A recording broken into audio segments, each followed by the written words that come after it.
me welcome Keren Kroul. Welcome. Thank you so much for having me.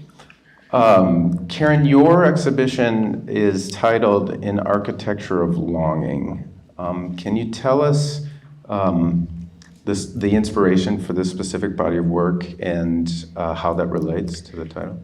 Yes, so this is an ongoing developing body of work that I started about 4 years ago. The first iteration of this was in 2017. I had a show at the Rochester Art Center where I showed 2 pieces that we'll see in a minute, and that was the genesis for this. So the theme comes from my family. I grew up with on my mother's side, her parents were Holocaust survivors, and I grew up hearing all the stories about all the family members that didn't make it, and of course the story. I was very close to my grandma, and I just grew up listening to all the stories.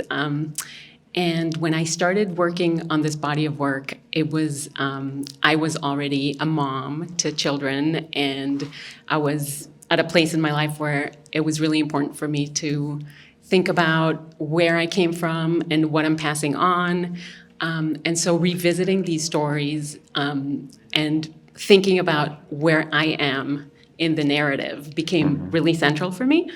And one of the things that I started, so it just, it was based on stories, really, stories that my grandmother had told me, and photographs that I had seen, and specifically this body of work, An Architecture of Longing, refers to. I was thinking a lot about the idea of home and the safety of home and how we associate, our home with a place that can protect us. But in my family's case, it was, they were thrown away from their home, and their homes were taken away from them. And even though they survived, they couldn't go back because other people had taken them over. And so this whole idea of the precarity of the safety of home was one of the themes that I was thinking about. And part of the research that I did was I looked at maps and I looked at photographs of these towns that still exist, and I wanted to see what do the houses actually looked like, to have an idea, because my family there were barely any photographs from before the war. And so through looking at the photos of houses and streets, I kind of started reimagining, what was it like to live in that town? What did it feel like? What did the houses look like? And what does it mean to, be forced away from your home and for everything to be taken away from you? Mm-hmm. And that's where, so it started from there. Yeah.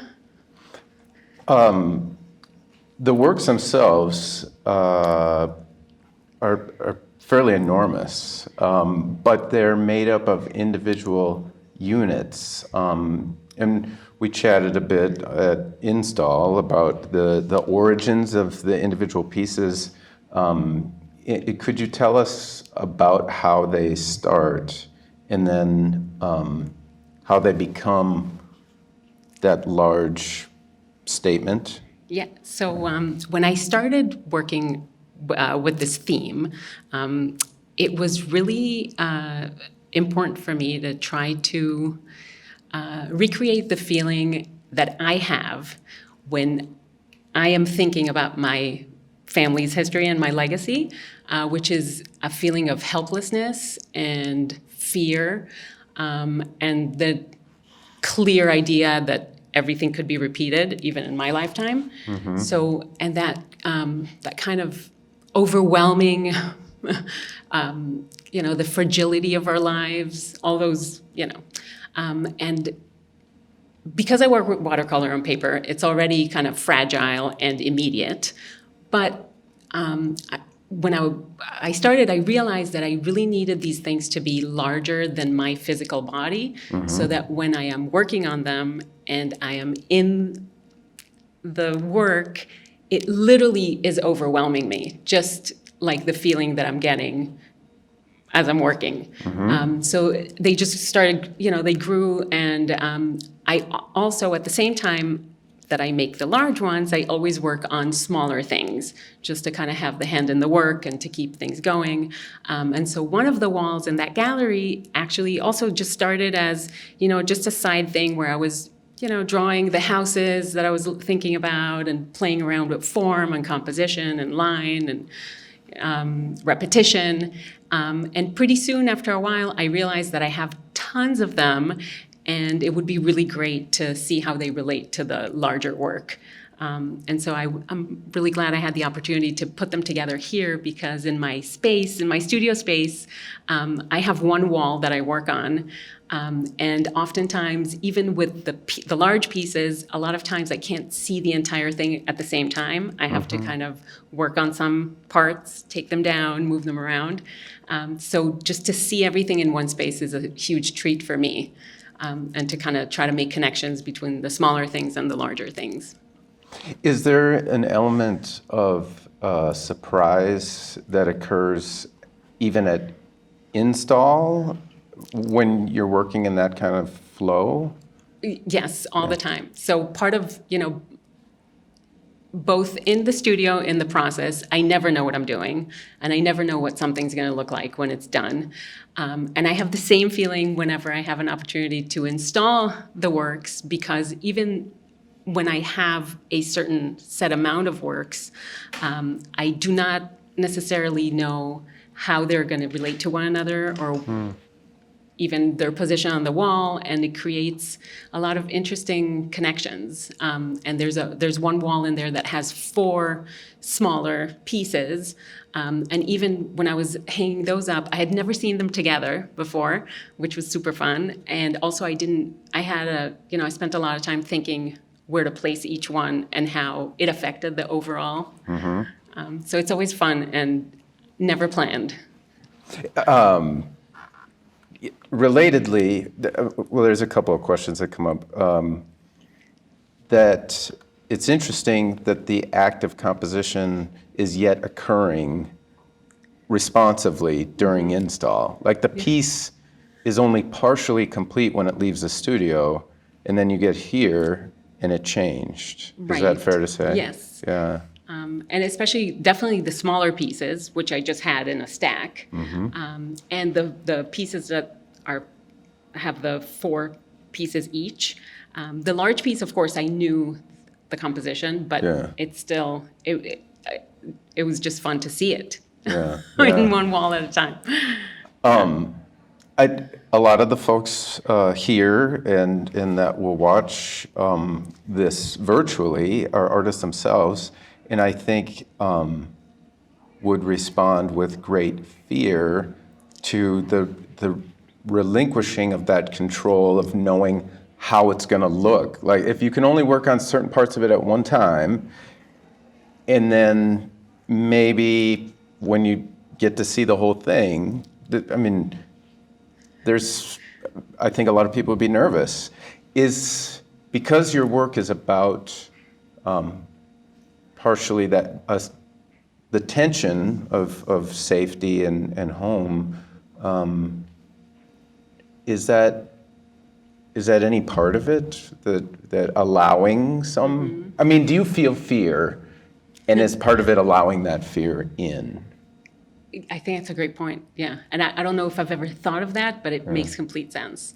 And I have to say that even in the process, when I'm working, one of the reasons why I love watercolor is because I have to work with the mistakes, and I don't allow myself to throw anything out.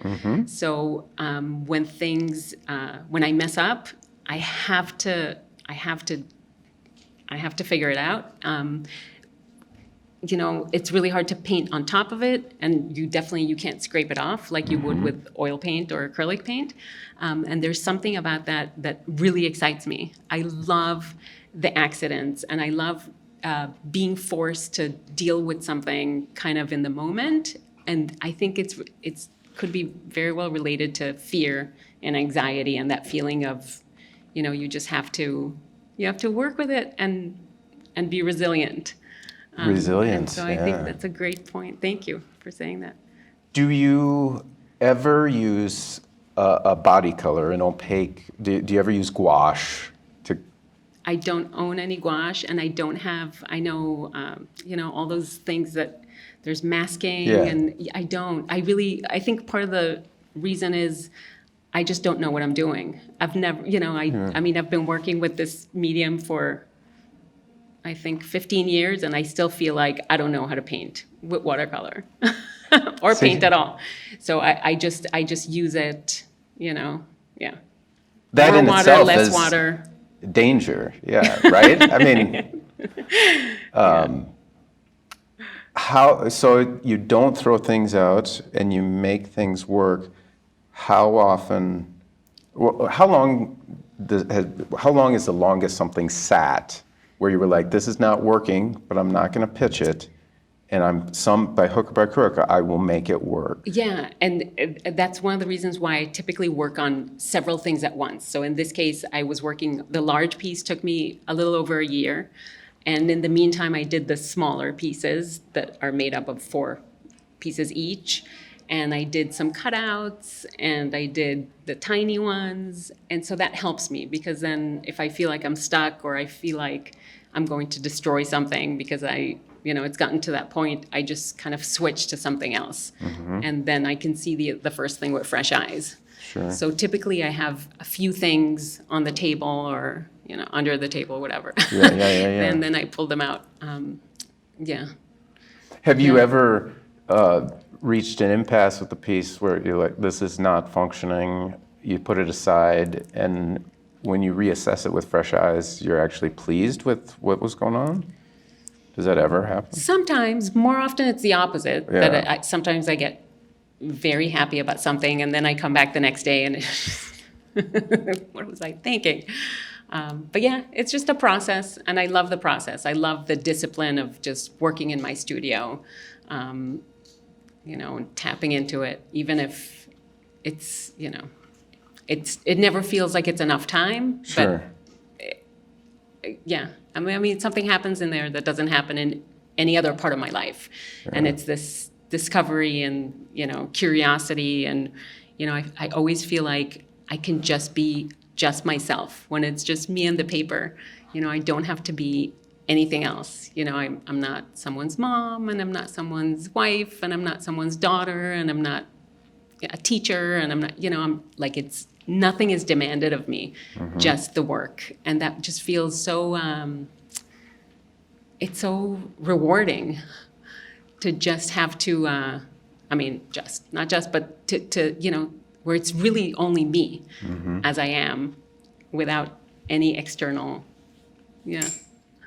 It seems clumsy to follow up something as kind of revelatory and vulnerable as that with maybe just a simple process thing again. On the larger pieces with, say, full color watercolor sheets, I think I've seen that you work on those where the sheets are together, and then, but in display, they're spread. What's going on with the choices there? Yeah. So together, just because, I have the one wall, Sure. So I'm trying to squeeze in as much as possible. There's something about that grid that I really love. And a related question that I get sometimes is, why don't you just get a really big piece of paper? And I've thought about that a lot. And I really feel like there's something that anchors the piece both visually and also maybe in some sort of emotional level, where there's clear horizontals and verticals, and then I feel like I could do whatever I want on the inside because the structure is there. I don't know, but it's important. And when I'm working on things, at the beginning, there's a lot of shifting and movement. So sometimes the piece of paper will rotate or move around until I feel like I've found a certain composition or something makes sense. Sure. And sometimes even throughout even later in the piece, I may see it differently and switch things around and have to deal with that. So again, it gives me some sort of, there's freedom in there, but also maybe more challenge sometimes that I can shift things. I don't know. Yeah. There seems to be a very, I mean, for me, it's a very interesting tension in that a lot of the shape interplay to me suggests figure ground studies that architects will and city planners engage in. And you referenced maps a bit, and they're very organic structures, like old world cities that grew off the shores of a river, but then and crystalline, you know. But then when you separate them a little bit, it's like enforcing that New World city grid of, you know, we're going to have blocks and they're going to go like this. And so there's a push-pull there. And I know that, well, do you want to speak a bit about where you come from? Because you weren't born here. And so I feel like maybe that's a bit of a visual allusion to your worldliness, right? I mean, Yeah, living in... maybe, yeah. So I have, I was born in Israel. My father and his family are from Argentina. My mother was born in Israel to Holocaust survivors. But then I grew up in Mexico City for most of my life, from the age of 5 to 16. And then I finished high school in Costa Rica. And then I came to the States for college and stayed for grad school. And growing up, we spoke Hebrew and Spanish at home. And then I learned English at school. And we, you know, and still till today, I have family in many different countries. And part of the way, you know, my family is, I mean, we try to see each other. So there's, you know, some geographical movement. But I think there's definitely somehow it connects, you know, growing up with different languages, always feeling like I wasn't really from the place where I was living in, or that I belonged to different places. And my family, you know, my dad's side, my mom's side, everybody's from different places with different stories and different, you know, memories of different cities, and that kind of geographical chaos is probably part of it too, and maybe that's why I'm interested in, you know, almost mapping things. I mean, I feel in a way some of that maybe all this work is about mapping, you know, my identity in some way, and just trying to, I don't even know what, just to figure out what I'm doing, where my place is, and having all these references, right, and all these connections, and all these identities that are, you know, sometimes contradictory and messy, and, you know, it's not just clear cut, you know. Sure. Yeah. Does that come out in the color as well? Because you have a very personal palette, I would say, that does it represent anything intentionally, or is that coming out intuitively? Yeah, so color has always been really intuitive for me, but I do think that when I started this body of work, because I was thinking about my grandmother's stories about the Holocaust, in my mind, you know, my reference was this feeling of, you know, it's always winter, and it's dark and it's cold, which of course couldn't have been, but also, you know, from movies and photographs, everything's black and white, right? So I think I started with the grays and the really light blues, just because in my mind that's what I was referencing, and then I think at some point I'm going to have to really think about what did things actually look like. But right now it just comes from this imaginary, you know, I'm just trying to almost piece together fragments of memories into some sort of, you know, recreation of something. Sure. Yeah. The piece that's being projected right now is a good segue to, do you work in other mediums? And your your visual vocabulary seems to have been developed over some time. Could you put the current work in context with some of your other work? And we could look at some slides. Yeah, so the cutouts started a few years ago, and it was just, again, I was just playing, like, I'm always just playing around. And I was thinking about this idea of absence and loss, and it was just a very literal, instead of drawing on the paper, I'm gonna draw with a knife. And I just started cutting with an X-Acto knife and taking images out, and overlaying them and, just playing around. And at some point, because of the same idea that I really wanted things to be larger than myself, I thought it would be interesting to see what it would look like if I could make something that would make me feel small next to it. And of course, the cutouts too have the beautiful bonus that you can play with light. Sure. And you can light them in different ways, and you can, play with the shadows.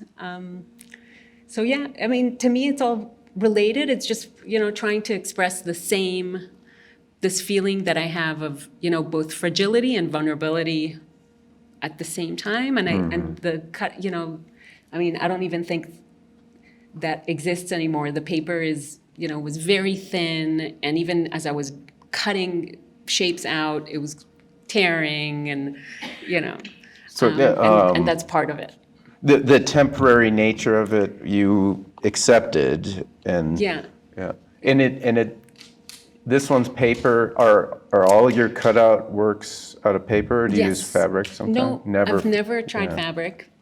It's just, and part of most of the choices that I make are literally just because I am incapable of doing much. I mean, I can hold a brush and I can cut a little bit. So I wouldn't even know how to use other materials. So I started working with the paper because it was easy, and I have an X-Acto knife, and I was just cutting them. And at some point, a few years ago, I had the opportunity to use a laser cutter. And so some of them were made through a laser cutter, and that was an interesting process. And the paper looked different too, because the laser cutter fries them, basically. I mean, it burns them. So you have that little burnt feeling. Yeah. And when using a laser cutter, did you have to utilize a computer program as the interface between your hand and mind and heart, and then have the computer dictate how it was cut? Yes, so I had just an amazing opportunity to show my work at Bethel University, and as part of the exhibition, I was given access to the laser cutter and also the technician. So all I did for that work was I made drawings that then they fed into the computer and then into the laser cutter. And so, so they're all handmade drawings, just like I do, and they fed them in. And with other works, I just did it myself with, with an X-Acto knife. So yeah. Can you share with us other artists that you gain inspiration from or have been inspired by? Yeah, definitely. Kara Walker and William Kentridge are the big names that are my two favorites. And again, I think there's something about the fact that they are dealing with themes that are both personal and historical and also really difficult, and they use paper. So Kara Walker cuts the silhouettes, which I love, and William Kentridge takes photographs of himself drawing, so they become like animations, but they're all drawings. So I'm both the process and the material and thematically, resonates with you. When you speak of kind of not knowing your mediums or wrestling with your mediums, you teach design as well and art. the is your choice to work in those difficult mediums that maybe you haven't quite mastered in the technical sense, that's very willful. And why? I mean, have you worked in oil or graphite or charcoal in the past? Yes. Yeah. But I think it's just me. I always feel like I have huge imposter syndrome, and I always feel like I'm the last person to know what I'm doing. But I think part of that is super positive because it gives me the freedom to just play. Yeah. And I think because I feel like I don't know what I'm doing at all times, and I'm not a master of anything, and I'm not a master of the medium, I don't follow anything, I remember a while ago I did a talk for a watercolor group, and I, demonstrated something, and somebody said, that's not how you use watercolor. And I said, I know, I'm sorry, I don't know how to use it. But Yeah. yeah. Do you feel like that allows for discoveries? Yes. Yeah. Yes. Yes. And that's important. Do you have any fear that your discoveries are reinventing the wheel sometimes? No. I don't think I'm that original. Yeah. But I do I think in other parts of my life, I like, I like order, and I like knowing what I'm doing. And in my studio, it's the one place where I really enjoy the fact that I can give myself the kind of, the chance to really feel like I don't know what I'm doing. Sure. And it's a fun place to be for me, where nothing's expected, and in the real world, for me, that's true. I mean, if I never make anything again, nobody's going to come knocking at my door. It's okay. So there's a huge freedom in that it's just for me, and it's just for me to explore things and to play. I keep using that word, I guess, but that's how I feel. I feel like I'm just playing all the time when I'm making work, and I don't have that in other parts of my life, where I have to do things the right way. So, yeah. It sounds, I mean, when you say that, and maybe this is putting too fine a point on it, but you have very little expectations of an outside viewer? Yes. Zero. Zero. Yeah. What would be the best response you could imagine from an objective viewer? A question. Yeah. Yeah. Engagement. Right. Yeah. Yeah. Yeah. Cool. Yeah. What do you feel the place of artist is today in our society? It's actually something I've been thinking about with this work, in the times that we are now and everything that's going on. I feel like, and I know for me it's true, that when I become aware of someone else's story, it just enriches me in so many ways. And I feel like I don't know enough about other people's stories and other people's struggles. And I feel like if we could all just share our stories with each other in whatever form that is, we'd all be so much more compassionate and more understanding. And so I feel like, and I know for me, when I read a book that has a some sort of, personal story, or a movie or a work of art, it really, you can never forget that. You always take that with you. So that's the hope. I think that we can just share each other's stories. Yeah. Cool. Can we open it up to some questions? Anyone have any questions for Keren? Here we go. Well, it's not so much art related, but I'm curious as to how you ended up in Minnesota with your through your growing up years living in different places. Yeah, my husband's job. And we've been here 15 years. Yeah.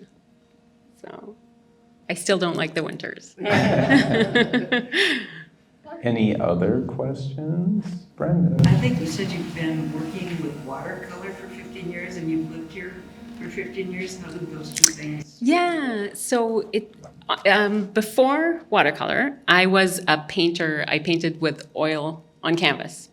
And then when I became pregnant with my son, I decided to switch to watercolor just for a little bit so that I could keep working and it wouldn't be toxic and I could just have the. And then, of course, he was born and I kept working at home on my, and I thought, okay, we'll just keep it that way. And then my daughter was born. And then, yeah. So that's really how it happened. It wasn't a decision about the work that I need to switch to a different medium. It was just because I wanted to make sure that I could keep working. And that was the easiest for me. Things could be easily put away, non-toxic. The kids could be playing right next to me. They could touch it. It would be okay. So, yeah. That's... I'm gonna be brave here and ask this. So you said that you enjoy when mistakes happen. You don't throw anything away. Mistakes are wonderful. Did you start out that way or did you have to work into that? Yeah, great question. I don't know. So like I said, for many years I painted with oil, right? And with oils, when I would, let's say, mess up, right, I'd take the knife, the palette knife, and just scrape it off. And that's just how I worked. So I would scrape things off or even grab the rag and put turpentine on it and just, wash the canvas and start over. And then when I switched to paper, I realized, wow, I just can't do it. And I just had so much paper and I figured, well, I'm just going to make this work. And it could have been that it just turned into that. Yeah, it's just the medium, right? There's nothing you can do. I mean, once the paper is, right, it's like a tissue, it just absorbs the watercolor and it spreads and sometimes it spills. And I also work for, most of the time I work standing up. So the paper is pinned to my wall, and sometimes if there's too much water, it drips, and then I have to make a quick decision of whether I'll do something with the drip or just leave it. But yeah, it's just fun. It's fun because it's unexpected, and I can't control it. And I think my nature is to want to control everything. I think especially as a mom, and there's just, I love that, there's nothing I could do. Yeah. Something to aspire to. Yeah. Keren, is there anything that I didn't ask that you'd like to address?